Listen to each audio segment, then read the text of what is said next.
Hello friends, welcome to my channel Agrify Study and today lecture I will discuss about fertilizers। आज की video में हम बात करने वाले हैं उर्वरक के बारे में कि उर्वरक क्या होते हैं, इसकी परिभाषा क्या है एंड ये कितने टाइप्स के होते हैं। इससे पहले की वीडियोस में हम बता चुके हैं आपके लिए प्लांट न्यूट्रिएंट्स के बारे में एंड मैन्योर्स के बारे में। एंड ये जो है ये टॉपिक मैंने कई पार्ट्स में डिवाइड किया था, तो आज ये उसका लास्ट वीडियो है जिसमें आपके सारे डाउट्स जो है वो क्लियर हो जाएंगे। और ये पूरा टॉपिक था manures and fertilizers and micro nutrients. तो फ्रेंड्स आज के वीडियो में हम शुरू करेंगे फर्टिलाइजर्स।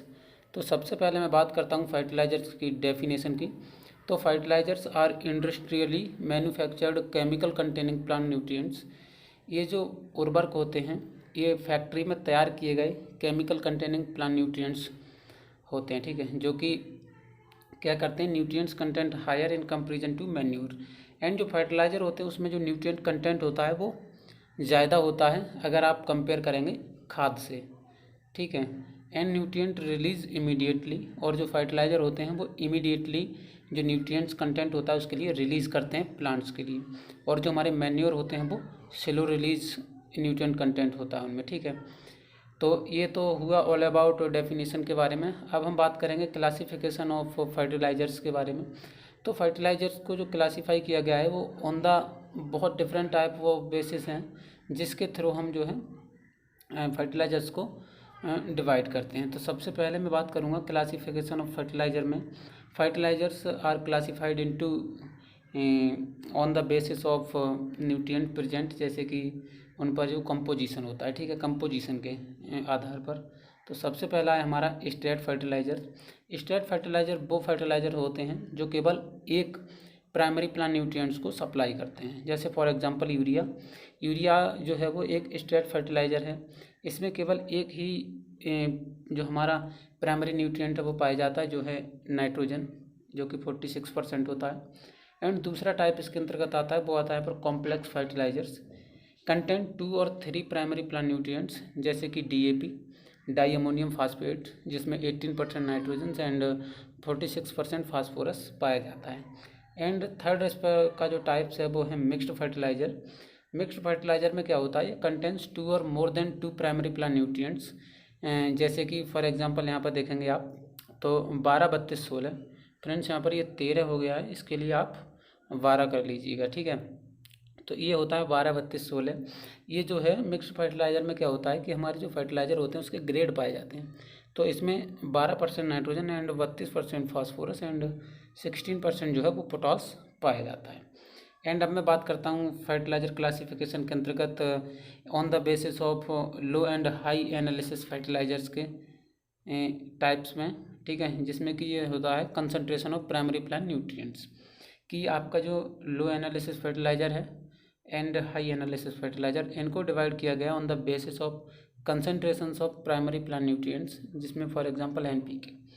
अब मैं बात करूंगा यहाँ पर लो एनालिसिस फर्टिलाइजर्स की, तो उसमें आता है हमारा contain less than 25% primary nutrients. इसमें क्या रहता है कि जो हमारा फर्टिलाइजर होगा उसमें 25% से कम हमारे जो प्राइमरी प्लांट न्यूट्रिएंट्स हैं वो पाए जाएंगे, जैसे कि NPK, एंड इसमें से कोई भी एक हो सकता है। तो इसके अंतर्गत आता है हमारा SSP, जिसको हम बोलते हैं सिंगल सुपर फॉस्फेट। इसमें जो फास्फोरस है वो 16% पाया जाता है। तो ये लेस देन 25% है, तो इसको रखा गया है लो एनालिसिस फर्टिलाइजर। अब बात करते हैं यहाँ पर हाई एनालिसिस फर्टिलाइजर्स की। तो contain more than 25% primary plant nutrients, जैसे कि यूरिया 46%। ये जो है मोर देन 25% प्राइमरी न्यूट्रिएंट्स इसमें पाया जाता है, तो इसीलिए इसको हाई एनालिसिस फर्टिलाइजर्स के अंतर्गत रखा गया है। एंड अब बात करेंगे यहाँ पर, ये एक बैनर आपको दिख रहा होगा। इस बैनर में मेरी कुछ इसी टॉपिक से रिलेटेड प्रीवियस वीडियोस के आपको बैनर्स दिखाई दे रहे हैं। अगर आप मेरे PDF में इन पर अगर टैप करोगे तो आप इन वीडियोस पर पहुँच जाओगे। एंड अगर आप यूट्यूब पर देख रहे हैं तो आपको मेरे चैनल का जो आइकन है उस पर क्लिक करना है, एंड उसके बाद वीडियोज़ में जाके आपको सारी वीडियोज़ वहाँ पर मिल जाएंगी। तो फ्रेंड्स आगे मैं बात करता हूँ इसकी क्लासिफिकेशन की।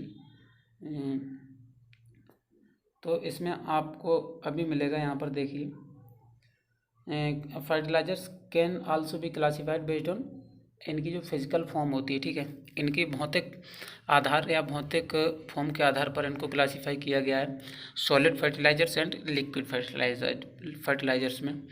अब मैं बात करूंगा यहाँ पर मोस्ट ऑफ द जो फर्टिलाइजर्स होते हैं वो सॉलिड फॉर्म में पाए जाते हैं।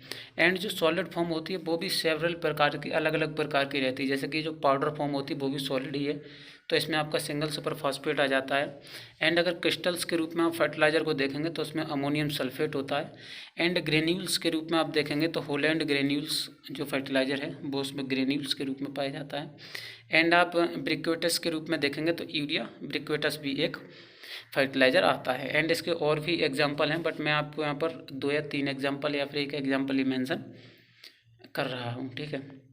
अब बात करेंगे यहाँ पर लिक्विड फर्टिलाइज़र्स की। तो जो लिक्विड फर्टिलाइज़र्स होते हैं ये भी 2 प्रकार के होते हैं। एक होता है यहाँ पर क्लियर लिक्विड फर्टिलाइज़र्स एंड दूसरे होते हैं सस्पेंशन लिक्विड फर्टिलाइज़र्स। अब जो क्लियर लिक्विड फर्टिलाइज़र्स होते हैं ये क्या होते हैं कि when the nitrogenous potassic and phosphatic fertilizers completely dissolve, ये रिजॉल्व लिख गया है, ठीक है, तो इसके लिए डिजॉल्व कर लीजिएगा। Dissolved in water is called clear liquid fertilizers. जो पूरी तरह से वाटर में घुल जाते हैं उनके लिए हम क्लियर लिक्विड फर्टिलाइजर बोलते हैं। एंड सस्पेंशन लिक्विड फर्टिलाइजर्स में आते हैं कि जी कुछ फर्टिलाइजर्स होते हैं वो, इनका जो मटेरियल है वो सस्पेंडेड हो जाता है फाइन पार्टिकल्स के रूप में। पूरी तरह से ये नहीं घुलते, इसके कुछ फाइन पार्टिकल्स जो है वो घोल के अंतर्गत रह जाते हैं। एंड अब बात करेंगे यहाँ पर क्लासिफिकेशन ऑफ फर्टिलाइजर्स के बारे में। तो इसमें और एक टाइप्स है जिसके अंतर्गत हमने डिवाइड किया है फर्टिलाइजर ग्रुप्स जो based on the nutrient present in the fertilizer. इसके अंतर्गत रखे गए हैं nitrogenous fertilizers, potassic fertilizers and phosphatic fertilizers and boron fertilizers. अब बात करेंगे यहाँ पर नाइट्रोजनस फर्टिलाइजर्स की। तो नाइट्रोजनस फर्टिलाइजर्स को और 4 भागों में डिवाइड किया गया है इनकी केमिकल फॉर्म के आधार पर। तो इसमें आते हैं nitrate and ammoniacal and amide. Nitrate के अंतर्गत आ जाता है सोडियम नाइट्रेट, अमोनिकल के अंतर्गत आता है ammonium sulphate, and nitrate and ammoniacal दोनों के अंतर्गत आता है calcium ammonium nitrate, and amide के अंतर्गत यूरिया आ जाता है। अब बात करेंगे यहाँ पर फास्फोरिक फर्टिलाइजर्स की। तो जो फॉस्फेटिक फर्टिलाइजर्स होते हैं ये भी 3 भागों में डिवाइड किए गए हैं based on availability to the crop and solubility के बारे में कि ये क्रॉप्स को किस प्रकार उपलब्ध होते हैं एंड इनकी घुलनशीलता के आधार पर इनको डिवाइड किया गया है। तो पहले आते हैं यहाँ पर water soluble phosphoric fertilizers acid, जिसमें क्या होता है कि ये जो फर्टिलाइजर होते हैं ये अवेलेबल होते हैं in the form of mono calcium phosphate, ठीक है, सिंगल कैल्शियम फॉस्फेट के रूप में अवेलेबल होते हैं। जैसे कि यहाँ पर सिंगल सुपर फॉस्फेट है, डबल सुपर फॉस्फेट है, ट्रिपल सुपर फॉस्फेट आ जाता है। अब बात करेंगे citric acid soluble phosphoric acid के बारे में। ये जो फर्टिलाइजर्स होते हैं ये कंटेन करते हैं citrate soluble phosphoric acid. They are soluble in acidic soil, ये एसिडिक सॉइल में सॉल्युबल होते हैं। जैसे कि बेसिक स्लैग, इसमें 14 से 18% फॉस्फोरस पाया जाता है। एंड अब बात करेंगे phosphoric acid not soluble in water and citric acid के बारे में। तो इसमें आता है रॉ बोन मील, जिसमें 2 से 2.5% फास्फोरस पाया जाता है। इसके बाद आते हैं potassic fertilizers. Potassic fertilizers are mainly categorized into 2 types. एक होता है क्लोरीन या फिर क्लोराइड कंटेनिंग फर्टिलाइजर्स, और एक होते हैं नॉन क्लोराइड कंटेनिंग फास्फोरस। इसके अंतर्गत फर्टिलाइजर्स इसके अंतर्गत आ जाते हैं कैल्शियम, पोटेशियम क्लोराइड, एंड इसके अंतर्गत आ जाते हैं आपका पोटेशियम नाइट्राइट है, K2SO4 है, पोटेशियम सल्फेट, एंड यहाँ पर पोटेशियम हाइपोफॉस्फेट आ जाता है, ठीक है। तो ये सारे इसके अंतर्गत आ जाते हैं पोटेशिक फर्टिलाइजर्स के। तो स्टूडेंट्स आज की वीडियो में बस इतना ही था। अगर ये वीडियो आपको अच्छी लगी हो तो वीडियो को लाइक शेयर एंड चैनल को सब्सक्राइब करना ना भूलें, और वीडियो को ज़्यादा से ज़्यादा अपने दोस्तों के साथ में शेयर करें, जिससे कि वो भी इस वीडियो को देख करके अपनी जो नॉलेज लेवल है उसके लिए इंक्रीज़ करें। एंड जो मेरी अगली वीडियो होगी वो होगी माइक्रो न्यूट्रिएंट्स के ऊपर, तो वो भी आपको कल देखने के लिए चैनल पर मिल जाएगी। तो फ्रेंड्स मिलते हैं नेक्स्ट वीडियो में, तब तक के लिए पढ़ते रहो, बढ़ते रहो। और हाँ, अगर आप मुझे इंस्टाग्राम पर फॉलो करना चाहते हैं तो कर लीजिए, लिंक आपको नीचे डिस्क्रिप्शन में मिल जाएगा। एंड इस जो वीडियो है इसकी अगर आपको PDF चाहिए तो वो भी आपको मेरे टेलीग्राम चैनल पर मिल जाएगी। तो डिस्क्रिप्शन में लिंक दिया हुआ है मेरे टेलीग्राम चैनल का, उसे जा करके आप ज्वाइन कर लीजिए। तो वहाँ से आप जो PDF है जिससे मैंने आपको पढ़ाया है वो भी आप वहाँ से डाउनलोड कर सकते हैं।